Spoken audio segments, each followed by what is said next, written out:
Living রুমে সবাই আড্ডা দিচ্ছে। মোহনার বাপের বাড়ি থেকে তার মা এবং বড় বোন এসেছে সবাইকে নিয়ে যেতে। উর্বি তার ঘরে শুয়ে আছে, শরীরটা খুব একটা ঠিক নেই, খানিকটা অস্বস্তি লাগছে। লিভিং রুমে রওশনারার সাথে মোহনার মায়ের তর্কাতর্কি চলছে। রওশনারার কথা, তার বড় বউয়ের এই অবস্থাতে সে কিছুতেই যাবে না কোথাও, বাকিরা গেলে যাক। মোহনার মা আর বোন আপত্তি জানিয়েছে, শুধু তাই নয়, তারা চায় উর্বিকেও সাথে করে নিয়ে যেতে। রওশনারা চোখ কপালে তুলে বলে, খেপেছেন বেয়ান, বৌমার এই অবস্থায়ও যাবে বিয়ে খেতে? অসম্ভব। মোহনার মা আফসানা বেগম এক পর্যায়ে ইমোশনাল ব্ল্যাকমেল করা শুরু করে দেয়। রওশনারা চিন্তায় পড়ে যায়। রাওনাব বলে, মা তোমরা যাও না, উর্বি থাকুক, আর আমি তো আছি, আমিরুন আছে, তোমরা না গেলে সাদিব কষ্ট পাবে। আমাকে কিছুক্ষণ আগেও ফোন করেছিল, দুটো দিনেরই তো ব্যাপার, খালাম্মা কষ্ট পাচ্ছেন। উর্বি ঘর থেকে বের হয়ে গুটি গুটি পায়ে লিভিং রুমে আসে। তার এভাবে আসতে ভীষণ লজ্জা লাগছে। তার পরনে একটি সুতি কাপড়ের মেস্কি ওড়না দিয়ে পেট ঢেকে রাখেছে। আফসানা বেগম দেখে বলে, ওই যে এলো বড় বউ, আহারে কি চাঁদপানা, মুখটা একেবারে ফ্যাকাশে হয়ে গেছে। থাক, ওকে আর কষ্ট দেব না, একেবারে নাতি সহ বউকে নিয়ে যাব আমার বাড়িতে একদিন। রওশনারা সাথে সাথে বলে, আমিও থাকি বেয়ান, প্লিজ মনে কিছু নেবেন না, কখন কি হয়ে যায় দুশ্চিন্তা হয়তো খুব। নাবিল এতক্ষণ বসেছিল, উর্বিকে দেখে সে উঠে দাঁড়ায়, তারপর পাপার দিকে তাকায়। রাওনাফের মুখ হাসি হাসি, তাকে ভীষণ খুশি লাগছে। খুশি তো হবেই, তার আদরের বাচ্চা আসতে চলেছে, যাকে পেয়ে পাপা নাবিলকে ভুলে যাবে। আফসানা বেগম নাবিলকে বলে, কি দাদু ভাই, তুমি দাঁড়িয়ে গেছিস কেন? তুই বস না, তোমরা গল্প করো দাদু। আর হ্যাঁ, সাদিব মামাকে বলে দিও তার বিয়েতে না যেতে পেরে দুঃখিত আমি। আসলে এই ডিবেট কম্পিটিশনটা আমার কাছে খুবই ইম্পর্টেন্ট, মামাকে বুঝিয়ে বলো। নাবিল চলে যায়। আফসানা রওশনার দিকে তাকিয়ে বলে, ব্যাস হয়ে গেল, কি আর করা, এখন আপনি আর বাড়ির সবাই সব গুছিয়ে নিন, বেশি না, মাত্র 2 দিন কষ্ট দেব সবাইকে। রওশনারা চিন্তিত ভঙ্গিতে উর্বির দিকে তাকায়, তার মন একটুও সায় দিচ্ছে না। বাড়ির সবাই সকাল সকাল ঝুম বৃষ্টির মধ্যে বেরিয়ে পড়েছে। 10 তারিখে একটা বন্যা হওয়ার সম্ভাবনা আছে, তাই আবহাওয়া বৈরি কিছুটা। বাড়িতে আছে শুধু উর্বি, রাওনাফ, নাবিল এবং আমিরুন। নাবিল নিজের ঘরে বসে পড়েছে, বাইরে ঝুম বৃষ্টি পড়ছে। রাজধানীতে শুধু বৃষ্টিপাত হলেও দক্ষিণ অঞ্চলের অবস্থা ভয়াবহ। সন্ধ্যা পেরিয়ে প্রায় রাত হয়ে এসেছে। রাওনাফ আর উর্বি তাদের ঘরে। উর্বিকে জড়িয়ে ধরে রাওনাফ শুয়ে আছে। উর্বি হাঁপাচ্ছে। রাওনাফ বলে, কি হয়েছে, কষ্ট হচ্ছে? উর্বি মাথা নাড়ায়। সে রাওনাফের থেকে নিজেকে ছাড়িয়ে নিয়ে উঠে বসতে চায়। রাওনাফ টেনে ধরে, কোথায় যাচ্ছ? আপনাকে কিছু একটা বানিয়ে দেই, বৃষ্টি পড়ছে বাইরে, নাবিলকেও দেই। রাওনাফ উর্বিকে জোর করে শুয়ে দেয়। ধমকে বলে ওঠে, বাড়াবাড়িটা কম করলে হয় না? উর্বি উদাস ভঙ্গিতে তাকায়। রাওনাফ উর্বির কপালে চুমু খেয়ে বলে, আজ মনটা একটু খারাপ মনে হচ্ছে, কি হয়েছে? উর্বি মাথা নাড়ায়, কিছুই হয়নি তার, শুধু বৃষ্টি দেখলে তার ভালো লাগে না। বৃষ্টি তাকে সেদিনের কথা মনে করিয়ে দেয়। রাওনাফ বলে, আমার শাশুড়িকে ফোন করে আসতে বলেছি, দিন 2-এর মধ্যেই চলে আসবে, এখন ও মন খারাপ। উর্বি মাথা নাড়ায়, মাথাটা রাওনাফের বুকে রেখে একটা দীর্ঘশ্বাস ফেলে। এই মানুষটা তার জীবনে না এলে সে কি করত? আদৌ কি এতদিন বেঁচে থাকতো? সেটাই ভাবছে সে। রাওনাফ আর কোনো প্রশ্ন করার আগে তার ফোন বেজে ওঠে। সে বুক থেকে উর্বির মাথাটা আলতো করে ধরে সরিয়ে দিয়ে উঠে ফোনটা রিসিভ করে। কিছুক্ষণ পরে সে উঁচু গলায় ফোনে বলতে থাকে, মানেটা কি? আমি তো আমার স্কেজুয়াল ক্যান্সেল করেছি আগে ভাগেই, আমার পক্ষে এখন সম্ভব না। ওপাশ থেকে লামিয়া বলছে, বুঝতে পেরেছি রাওনাফ, তবে রুগীর অবস্থা খুব খারাপ, তারা এসে আমার হাতে পায়ে ধরছে, বড্ড মায়া লাগছে, তুমি ছাড়া এত বড় রিস্ক আমি নিতে পারবো না রাওনাপ। রোগীর পরিবার তোমার ভরসাতে আছে, প্লিজ রাওনাপ বোঝার চেষ্টা করো। রাওনাপ ফোন কানে চেপে ধরে উর্বির দিকে তাকায়। উর্বি এদিকেই তাকিয়ে আছে। ফোনের ওপাশ থেকে লামিয়া বলতে থাকে, রাওনাপ একটু বোঝো প্লিজ। ঠিক আছে, আমি জানাচ্ছি তোমাকে, শুকনো গলায় জবাব দেয় রাওনাপ। তারপর ফোনটা রেখে দিয়ে উর্বিকে ডাকে। উর্বি, যে কি হয়েছে, কার ফোন ছিল? উর্বি পেটে হাত চেপে ধরে ধীরে ধীরে উঠে বসে। রাওনাপ চিন্তিত ভঙ্গিতে তার পাশে গিয়ে বসে। উর্বি, একটু ঝামেলায় পড়ে গেছি। আজ একটা পেশেন্টের ওপেন হার্ট সার্জারি কথা ছিল, ক্রিটিক্যাল কন্ডিশন।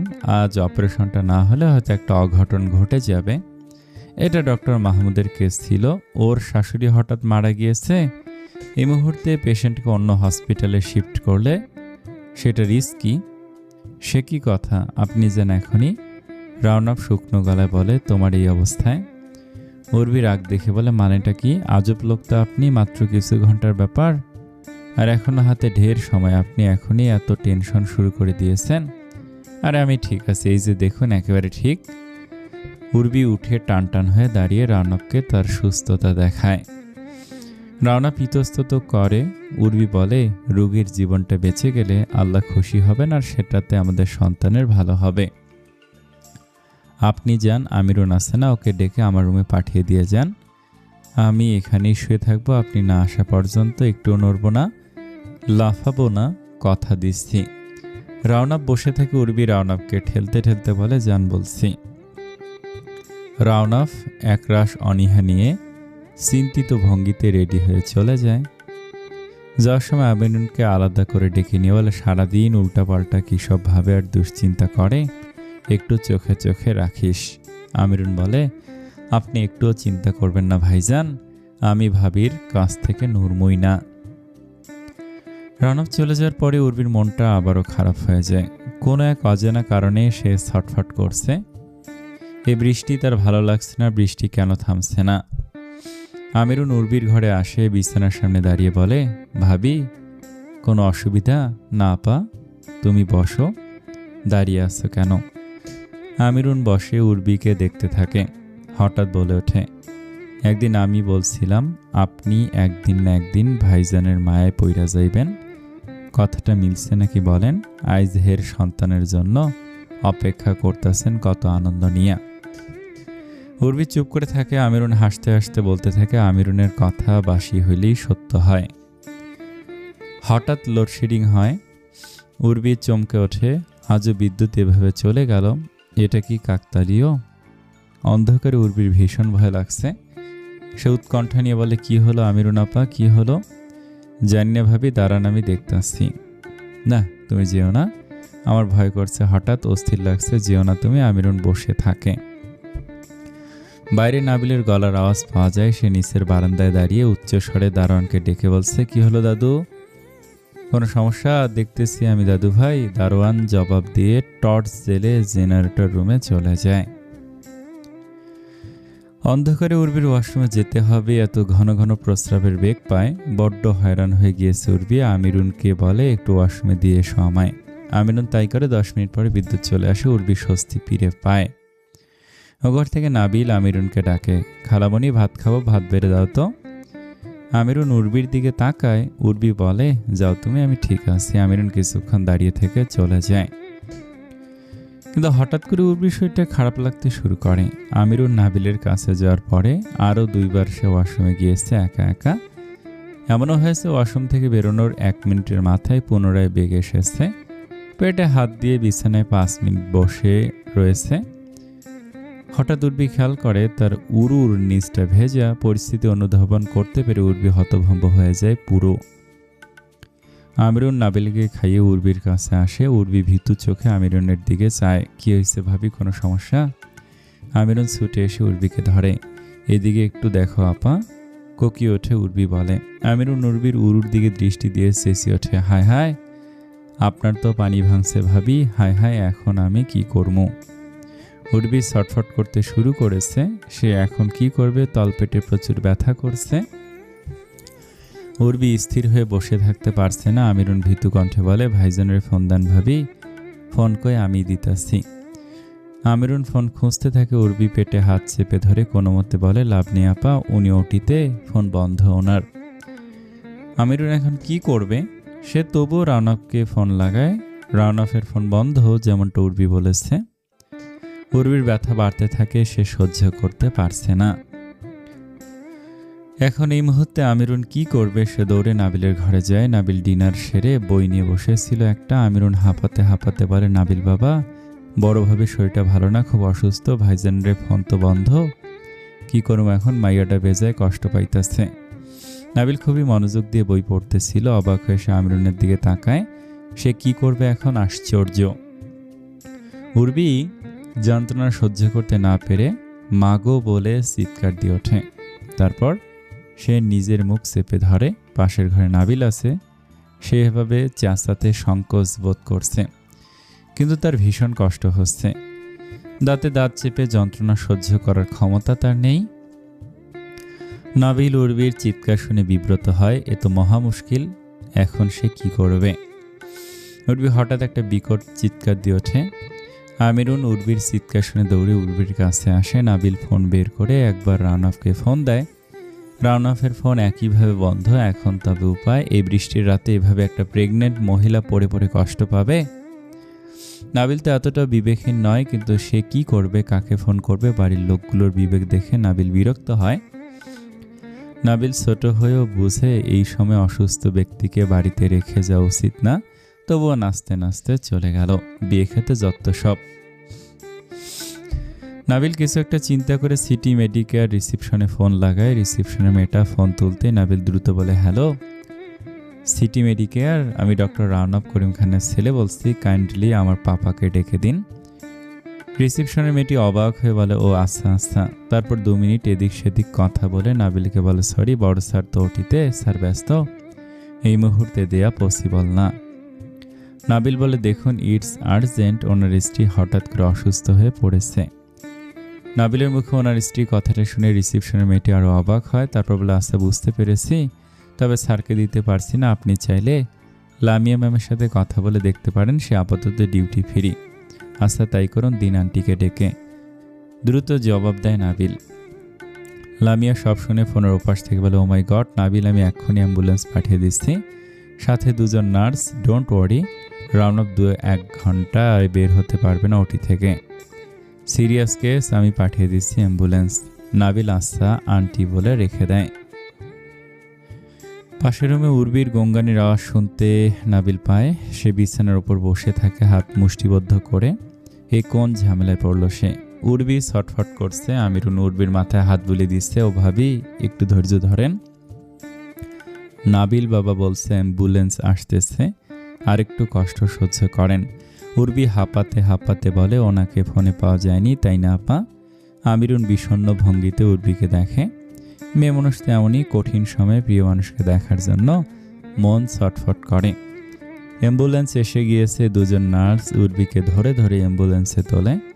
আমিরুন প্রয়োজনীয় জিনিসপত্র গুছিয়ে নিয়ে অ্যাম্বুলেন্সে ওঠে। নাবিল দরজার কাছে দাঁড়িয়ে আছে চুপচাপ, এক হাত ট্রাউজারের পকেটে ঢুকিয়ে। আমিরুন নাবিলকে বলে, নাবিল বাবা যাইবা না?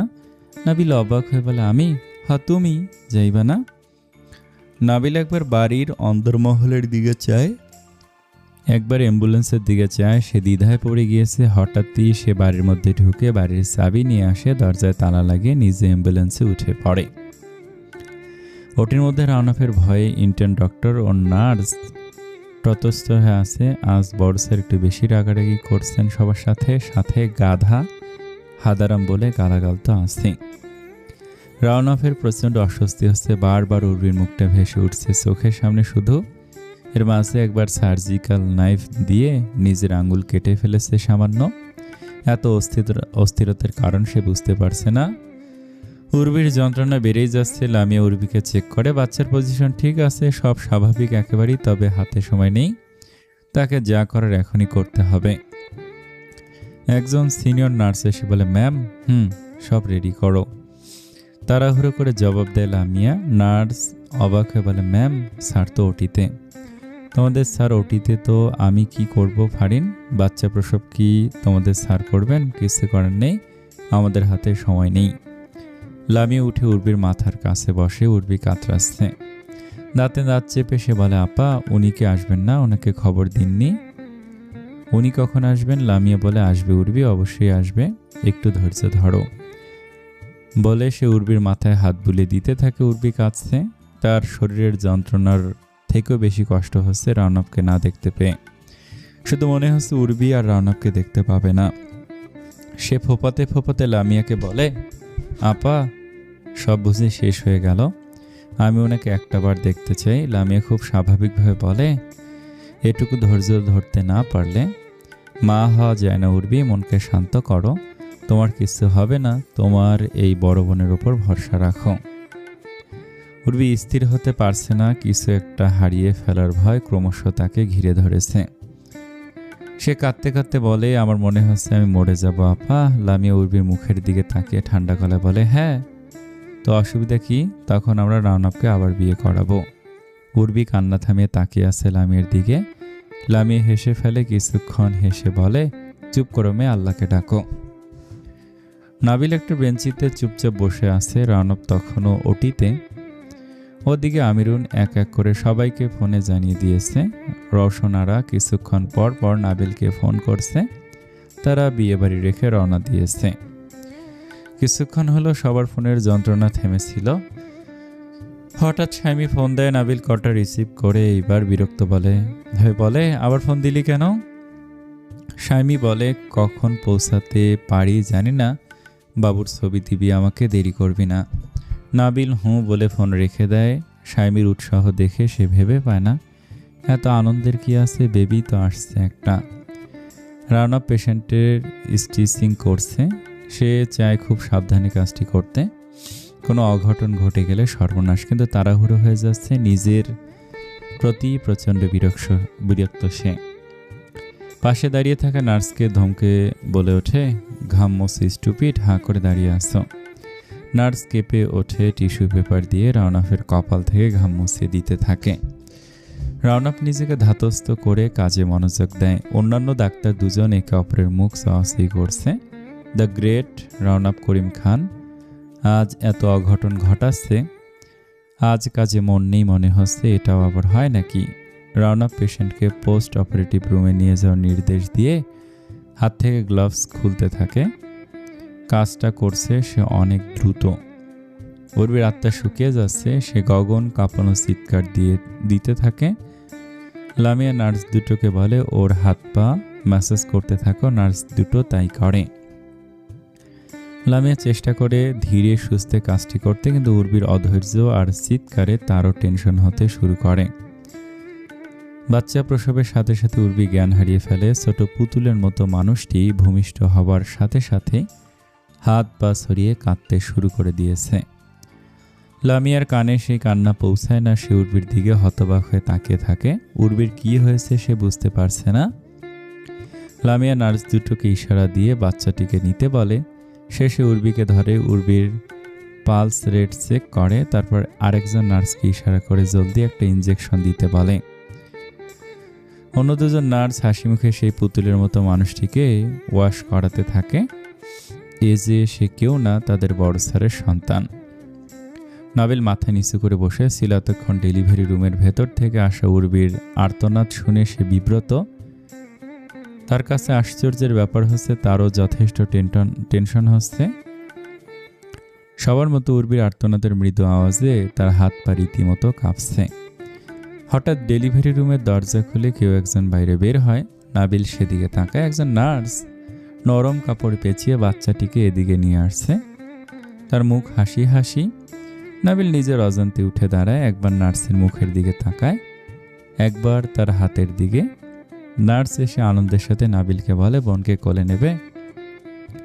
নাবিল কিছু বলতে পারে না। সে বোকার মতো বাচ্চাটার মুখের দিকে তাকায়। কি চমৎকার গোলাপি আভা লেগে আছে ছোট্ট দুই গালে, রক্তিম ঠোঁট দুটো, মনে হচ্ছে এইমাত্র কেউ লাল রং লাগিয়ে দিয়েছে।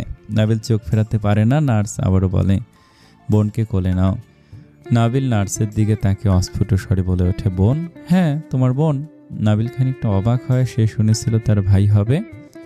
আমিরুন দৌড়ে আসে, বাচ্চার মুখ দেখে চেঁচিয়ে ওঠে, ওমা, মাশাআল্লাহ নাবিল বাবা, এটা তো পুতুল। নার্স নাবিলকে বলে, নাও হাত পাতো। নাবিল কোলে নেবে না। নাবিল রোবটের মতো হাত বাড়িয়ে শিশুটিকে কোলে নেয়। যদিও তার বুক ধুকপুক করছে, আলতো করে কাপড়ের পুটলিটাকে আগলে নিয়ে তাকিয়ে থাকে সেদিকে। টুকটুকে পুতুলের মতো একখানা মুখ, ছোট্ট ছোট্ট চোখ দুটি পিটপিট করছে। নাবিল খেয়াল করে তার বুকে সূক্ষ্ম আনন্দ হচ্ছে। তার মনে হচ্ছে এই শিশুটি তার অতি আপন। সে এক দৃষ্টে শিশুটির মুখের দিকে তাকিয়ে আছে। তার চোখে মুখে রাজ্যের মুগ্ধতা এসে ভিড় করেছে। রানপ অপারেশন থিয়েটার থেকে ক্লান্ত ভঙ্গিতে বের হচ্ছে। তার মনটা কেমন জানি করছে, যার কারণ সে বুঝতে পারছে না। রাউনপকে এসে দুজন নার্স দৌড়ে আসে। রাউনপ দেখে, রাউনপ তাদের দিকে তাকায়। একজন নার্স বলে ওঠে, স্যার আপনি ঠিক আছেন? হ্যাঁ, কেন? আচ্ছা শোনো, আমি সব বুঝিয়ে দিয়েছি। ঘন্টাখানিক পরে পেশেন্টকে ইঞ্জেকশনটা দিয়ে দিও। আর রুমিন কোথায়? ওটিতে ওকে গাধা বলেছি, ওকে সরি বলতে হবে। আমি এখন বাড়ি যাব। নার্স দুজন একে অপরের মুখ চাওয়াচাই করে। তারপর রাউনপকে বলে, স্যার আমরা আপনাকে জানাতে পারিনি, দুঃখিত। ম্যাম অসুস্থ হয়ে পড়ায় তাকে হসপিটালে নিয়ে আসা হয় এবং আপনি কন্যা সন্তানের বাবা হয়েছেন স্যার। রাউনপ হতভম্ব হয়ে তাকিয়ে আছে। এরা কি মজা করছে তার সাথে? নার্স বলে, কংগ্রেচুলেশন স্যার, বাচ্চা সুস্থ আছে, নর্মাল ডেলিভারি। তবে ম্যাম একটু জ্ঞান হারিয়ে ফেলেছেন। লামিয়া ম্যাম দেখছেন, ডোন্ট ওয়ারি। রাউনপ কিছু বলে না। গায়ের অ্যাপ্রন খুলে মাটিতে ফেলে সে হাঁটতে থাকে। সে নিজেকে নিয়ে কখনো মাপ করতে পারবে না। নাবিল বাচ্চাটাকে কোলে নিয়ে দাঁড়িয়ে আছে। তার দৃষ্টি ওই চাঁদ মুখ থেকে সরছে না। নাবিলের অদ্ভুত লাগছে, তার এত আনন্দ হচ্ছে কেন? এমন তো হবার কথা ছিল না। আমিরুন খুশিতে এক প্রকার লাফাতে থাকে। সে একের পর এক ফোন কল রিসিভ করে কথা বলছে বাড়ির সবার সাথে। রাউনপ এসে গাইনি ওয়ার্ডের নর্মাল ডেলিভারি রুমের লবিতে দাঁড়িয়ে পড়েছে। নাবিলের দিকে একবার তাকিয়ে সে সেদিকে এগিয়ে যায়। লামিয়া ডেলিভারি রুম থেকে বেরিয়ে এসে রাউনপকে দেখে। তারপর উচ্ছ্বসিত কণ্ঠে বলে ওঠে, মেয়ে একেবারে মায়ের মতো হয়েছে, তাই না? সৃষ্টিকর্তা মায়ের রূপ ঢেলে দিয়েছে মেয়ের মধ্যে। রাউনপ কোনো প্রতিক্রিয়া দেখাতে পারছে না। সে লামিয়ার দিকে তাকিয়ে থাকে। লামিয়া বলে, আমাকে শাড়ি দিতে হবে রাউনপ, আমি তোমার মেয়েই, ধাইমা। রাউনপ ম্লান হেসে অস্ফুট স্বরে বলে, উর্বি ঠিক আছে, জ্ঞান ফিরেছে, তুমি এভাবে দাঁড়িয়ে থাকবে, মেয়েকে ধরবে না। রাউনপ তার উত্তর দেয় না। সে সোজা উর্বির কাছে চলে যায়। লামিয়া নাবিলের দিকে তাকায়। নাবিল বোনের দিকে তাকিয়ে হাসছে। লামিয়া এসে বাচ্চাকে কোলে তুলে নেয়। বাচ্চাকে খাওয়াতে হবে। নাবিল লামিয়াকে বলে, কোথায় নিচ্ছ লামু আন্টি? বোন খাবে তোমার। রাউনপ উর্বির পাশে গিয়ে বসে। তার মুখ শুকিয়ে একটুখানি হয়ে আছে। উর্বির চোখের দিকে সে তাকায় না। উর্বি রাউনপের হাত নিজের কাছে টেনে নেয়। নরম গলায় বলে, মেয়েকে দেখেছেন? রাউনপ মাথা নাড়ায়, মুখে কোনো জবাব দেন। উর্বি বলে, আমি দেখিনি, ওকে নিয়ে আসুন না।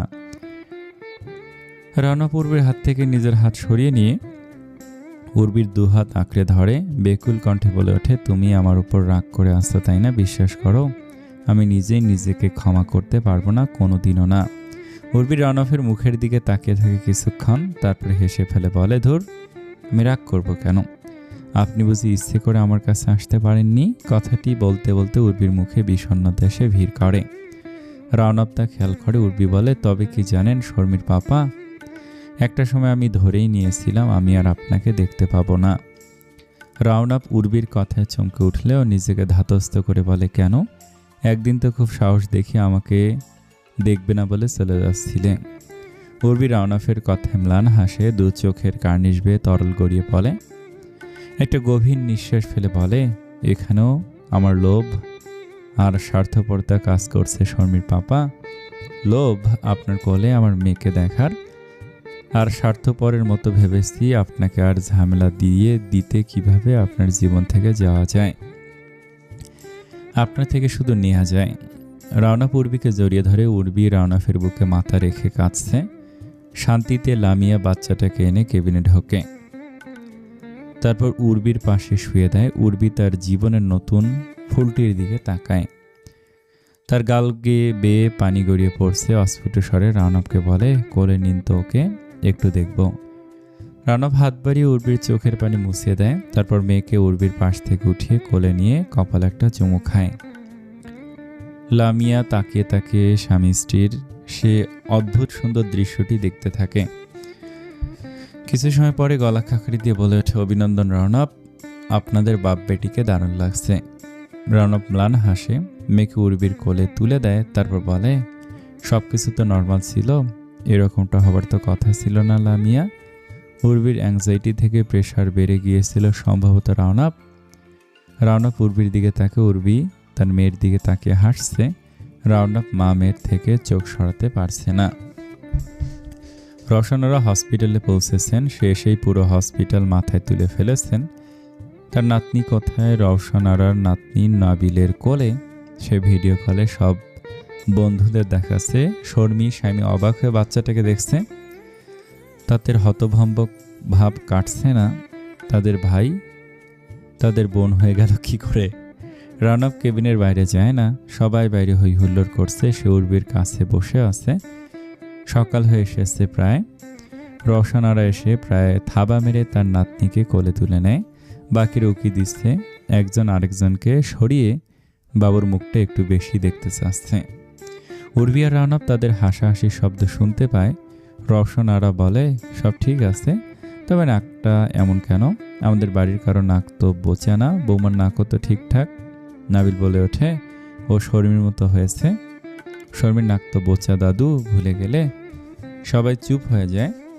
রওশনারা এতক্ষণ খেয়াল করেনি বিষয়টি। আসলে এই মেয়ে পুরোপুরি শর্মির ফটোকপি।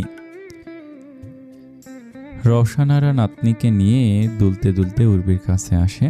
উর্বি শাশুড়ির দিকে তাকিয়ে শুকনো হাসি হাসে। রওশনারা নাটকীয় ভঙ্গিতে বলে, রাগ করলে? তোমাকে না দেখতে এসে নাতনি নিয়ে পড়ে আসি তাই। উর্বি হেসে মাথা নাড়ায়। রওশনারা বলতে থাকে, কি বলো তো, শাশুড়িরা এমনই। উর্বি ফিক করে হেসে দেয়। রওশনারাও হাসতে থাকে।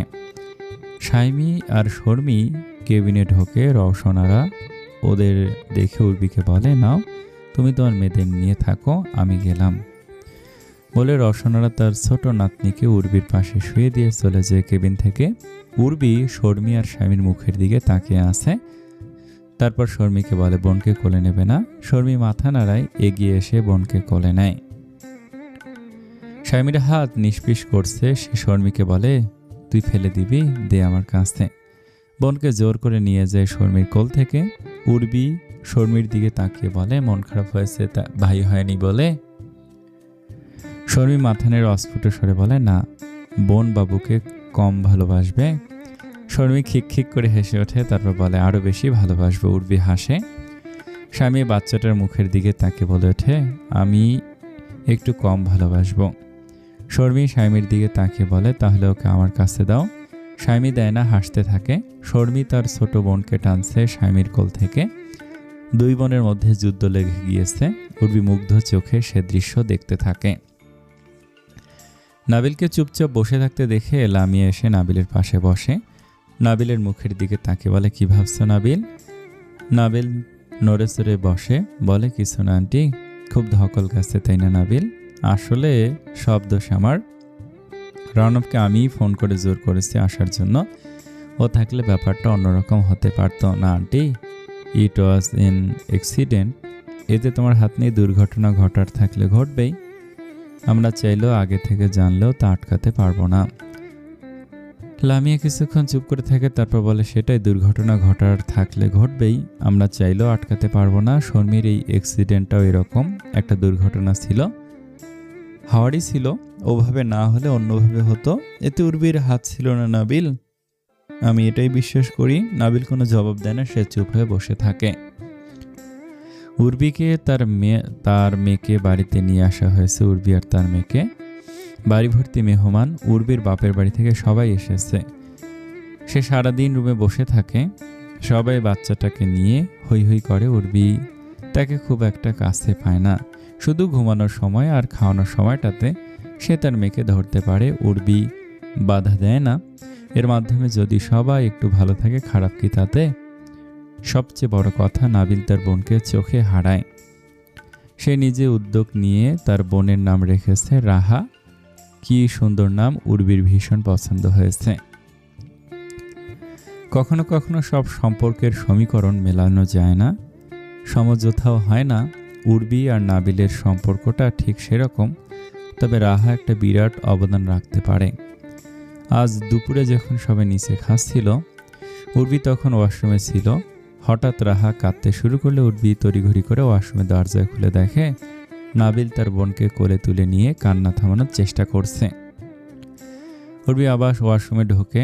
সে নাবিলের সামনে পড়তে চায়নি, নাবিল লজ্জা পাবে। এমনিতেই নাবিলকে শর্মি আর স্বামী সারাদিন খেপাতে থাকে, কারণ নাবিল একদিন বড় গলা করে বলেছিল ওই বেবিকে আমি একটু আদর করব না।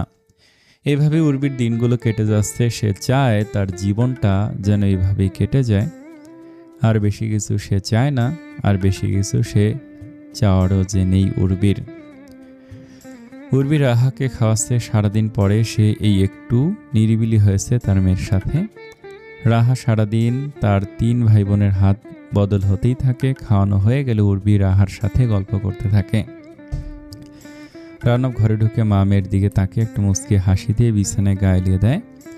উর্বি রানফের দিকে তাকে বলে, ক্লান্ত খুব? আমার মাকে দাও। বলেই রানব রাহাকে টেনে নিয়ে নিজের বুকের ওপর শুয়ে দেয়। তার 2 চোখ বন্ধ করে থাকে। উর্বি চেঁচিয়ে ওঠে, এটা কি হলো? সারাদিন আমি মেয়েকে কাছে পাই, এভাবে নিয়ে নিলেন? তবে কি আমি পাই? রানব বিরক্ত হয়ে বলে। উর্বি রাহাকে নিতে যায়, রানব দেয় না। দুজনের টানাটানির এক পর্যায়ে দরজায় টোকা পড়ে। রানব বলে, কে? নাবিল। পাপা, আমি নাবিল। রানব উঠে গিয়ে দরজা খুলে দেয়। অবাক হয়ে বলে, কি হয়েছে বাবা? নাবিল উর্বির দিকে না তাকিয়ে রানবকে বলে, বোনকে দাও। উর্বি রানব একে অপরের মুখ চাঁচাই করতে থাকে। বাধ্য হয়ে উর্বি রাহাকে দিয়ে দেয়। নাবিল তাকে কোলে নিয়ে বেরিয়ে যায়। আজ সারাদিন সে বাড়ির বাইরে ছিল, বোনকে কোলে নিতে পারেনি একটুও। রানব দরজা লাগাতে লাগাতে বলে, এই 3 ভাই বোন বড্ড বিরক্ত করছে। উর্বি হাসে। রানব বলে, তুমি জানো না, যখন শর্মি হয়েছিল তখন শর্মিকে নিয়ে এদের মধ্যে কি ঝগড়া। সারাদিন শর্মির কাছে দুজন উবু হয়ে বসে থাকতো। উর্বি কিছু বলে না। রানব এসে উর্বির পাশে বসে। উর্বি রানবের কাঁধে মাথা রাখে। রানব উর্বির মাথায় হাত বুলিয়ে দেয়, বলে, অন্তরা ফোন দিয়েছিল। ও প্রেগনেন্ট, আপনাকে জানাতে বলল। মোহনা আর ও কি বুদ্ধি করেছে নাকি? দুজনেই একসাথে প্রেগনেন্ট? উর্বি হাসে বলে। মা খুশিতে লাফাচ্ছে। পাশের ঘর থেকে নাবিল আর শর্মির ঝগড়ার আওয়াজ যে শোনা যাচ্ছে। রাহাকে নিয়ে টানাটানি লেগে গিয়েছে 3 জনের মধ্যে। শক্তিতে নাবিলের সাথে কেউ না পেরে হার মেনে নিয়ে অসহায়ের মতো তাকিয়ে থাকে রাহার দিকে। শর্মি ঠোঁট উল্টে বলতে থাকে, কখন দেবে? নাবিল বোনকে কোলে নিয়ে দোলাতে দোলাতে বলে, আমার মন ভরে গেলে। স্বামী চেঁচিয়ে বলে, সেটা হবে কখন? কখনো না। কথাটা বলে নাবিল ফিক করে হেসে দেয়। তারপর শর্মির দিকে তাকিয়ে বলে, আমি খারাপ তাই ভাই চেয়েছিলি, আর দেখ আল্লাহ আমাকে বোন দিয়েছে, কারণ তোরা 2 জন শাকচুন্নি। দোতলার লিভিং রুমে 3 ভাই বোন চেঁচামেচি করছে। ঘরের ভেতরে বসে রাওনাফ আর উর্বি হাসছে। উর্বি রাওনাফের কাঁধে মাথা রেখে একটা গভীর নিঃশ্বাস ফেলে। রাওনাফ নিজের আর এক হাত উর্বির অন্য হাতটা আঁকড়ে ধরে। পাশাপাশি বসে দুজনেই চুপচাপ তাকিয়ে আছে নিজেদের দিকে, একে অপরের হাতের দিকে। যে হাত তারা ধরেছিল আরেকটি বার মায়া জড়াতে, আরেকটি বার লোভী হতে, জীবনের প্রতি আরেকটি বার ভালোবাসতে। স্বামী কটমট দৃষ্টি দিয়ে তাকিয়ে আছে শর্মির দিকে। শর্মিও তাই। দুজন দুজনকে দৃষ্টি দিয়ে দমিয়ে ফেলতে চাইছে, অথচ কেউই দমছে না। রাওনাফ মাঝখানে দাঁড়িয়ে 2 মেয়ের কাণ্ড দেখছে। সে শুধু চুপচাপ দেখছেই, কিছুই বলছে না কাউকে, কারণ বলে কোনো লাভ হয় না। বনুকে ছাড়, তেতে উঠে বলে স্বামী। শর্মি রাহাকে বুকের সাথে মিশিয়ে নিয়ে দাঁড়িয়ে আছে, পাল্টা জবাব দেয় না। তুই সন্ধ্যা থেকে রেখেছিস, আচ্ছা তোর পড়াশোনা নেই? সামনে ফাইনাল, তোমারও ফাইনাল। আমি কোচিং থেকে এলাম, তুই বাড়িতে ছিলিস, পুরোটা সময় ওকে রেখেছিস, এখন আমার কাছে দে। গম্ভীর কণ্ঠে বলে থাবা বসাতে যায় স্বামী। শর্মি পিছিয়ে যায়। 11 মাস বয়সী ছোট্ট রাহা বোনের কোলে, তার বুকের সাথে মিশিয়ে মুখ থেকে শুধু তাতা আর পাপা শব্দ বের করছে। তার বোঝার সাধ্য নেই তাকে নিয়ে কি হচ্ছে রওশন মঞ্জিলের লিভিং রুমে। দুই বোনের টানাটানি দেখে রওনক চুপচাপ কিচেনে চলেছে। উর্বি কিচেনেই ছিল। নীল রঙের একটা মণিপুরি শাড়ি জড়িয়েছে শ্বেতা রঙে, আঁচলটাকে গুছিয়ে কোমরে গুজেছে। চুলের খোপা আলগা হয়ে খুলে পড়তে চাইছে। সে অনুসন্ধানী দৃষ্টি মেলে এদিক ওদিক কিছু একটা খুঁজছে। রাউনাফের উপস্থিতি তখনও টের পায়নি সে। রাউনাফ কয়েক পলকে উর্বিকে আগাগোড়া পর্যবেক্ষণ করে ইন্ডাকশনে কফির পানি বসায়। উর্বি চকিতে ফিরে চায়, দুকদম এগিয়ে গিয়ে বলে, আমি করে দিচ্ছি। উর্বির কথার জবাবে রাউনাফ একটা অমায়িক হাসি ফিরিয়ে দেয়, পরপর বলে, থ্যাংক ইউ, পারবো। উর্বি মানুষটাকে দেখে সারাটা দিন কতটা খেটে আসে মানুষটা, অথচ বাড়িতে ফিরলেই চোখ মুখ থেকে ক্লান্তি সরিয়ে সবাইকে ফিরিয়ে দেয় আন্তরিকতা। উর্বি কফির কাপ রাউনার পেট দিকে এগিয়ে দিতে দিতে বলে, ফিরলেন কখন? মাত্রই ফ্রেশ হয়ে নিচে এলাম। আজ মায়ের সাথে কথা হলো, কেমন অসুস্থ লাগছিল কথা শুনে। হ্যাঁ, হাঁটুর ব্যথার ওষুধ নেয়নি পরপর দুবেলা। রানা ফুটন্ত গরম পানি নামিয়ে নিয়ে উর্বিকে বলে, তুমি খাবে কফি? উর্বি মাথা নেড়ে বলে, না। নিজের বানানো কফি খেয়ে রানা মুখ বিকৃত করে বলে, সবকিছু সবাইকে দিয়ে হয় না বুঝতে? এই হাত শুধু সার্জিক্যাল নাইফ দিয়ে মানব দেহের চামড়া কাটার জন্য। থামবেন আপনি? রাউনাপকে কথাটা সম্পূর্ণ করতে না দিয়ে উর্বি কান চেপে ধরে, তারপর বলে, ওই হাতের অনেক মহিমা। ওই হাত সবকিছু শুদ্ধ করে, আগলে রাখে সবকিছু যত্নে। রাউনাপ হাসে। উর্বির কপালের রেখা মিলিয়ে যায় মানুষটা সে হাসি দেখে। কিছুক্ষণ দেখে অস্ফুট স্বরে বলে, আমার বাচ্চাদের হ্যান্ডসাম পাপা। রাউনাপ কফির মগ রেখে উর্বির দিকে এগিয়ে আসে। দূরত্ব কমাতে উর্বি টের পায় তার কোমরে রাউনাফের উষ্ণ হাত পেঁচিয়ে ধরেছে। তার কোমর দূরত্ব সবটুকু ঘুষে যে উর্বির হাত দুটো রাউনাফের বুকে ঠেকিয়ে রাখে। রাউনাফ মাথাটা কিছুটা ঝুঁকিয়ে উর্বির কপালে কপাল ঠেকে বলে, এবার দেখো তোমার বাচ্চাদের 44 বছরের বুড়ো পাপা। উর্বি হেসে ফেলে, তারপর বলে, আমার বাচ্চাদের 44 বছরের বুড়ো ডেশিং হ্যান্ডসাম পাপা। রাউনাফ হেসে উর্বিকে ছাড়ে হাতে তুলে নেয় কফির মগ। উর্বি ব্যস্ত হয়ে পড়ে তার কাজে। কফি শেষ করে রাউনাফ বলে, সব গুছিয়ে নিয়েছে মেয়েরা? নিয়েছে, বিকেলেই।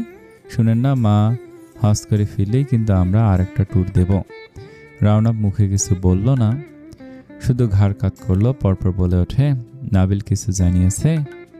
আমি শাইমিকে পাঠিয়েছিলাম, বলল যাবে না। আপনি একটু শেষবারের মতো গিয়ে দেখুন না, ওকে ছাড়া আমাদের ভালো লাগবে বলুন? ও ফিরেছে? না, এখনো গিয়ে দেখুন। আমি খাবার গরম করে আসছি। আসসালামু আলাইকুম, কেমন আছেন? আশা করি অনেক ভালো আছেন। এই গল্পটা কেমন লাগতেছে কমেন্টে জানান। সবাই অনেক ভালো থাকবেন। আসসালামু আলাইকুম।